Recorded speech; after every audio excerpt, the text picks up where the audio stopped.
What do you think is going to happen here? I think he's going to go to the prison for the rest of his natural life. The federal guidelines are going to be astronomical.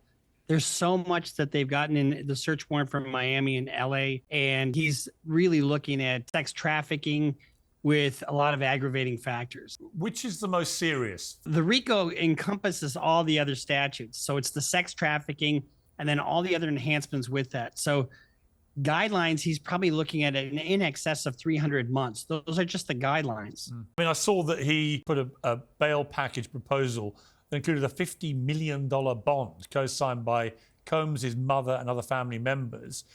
It was to include home detention, surrender of his passport, weekly drug tests, a visitor log that would be submitted to pretrial services each night. But that was rejected. I mean, that in itself said to me just how serious the trouble is for Diddy Combs. Well, you have a situation where this is a presumptive detention situation. In other words, the defense has to prove, rebut the presumption. And while this is all going on, we have witness tampering, we've got potential bribes of witnesses, and then we also have possession of drugs and ammunition and firearms that are obliterated serial numbers.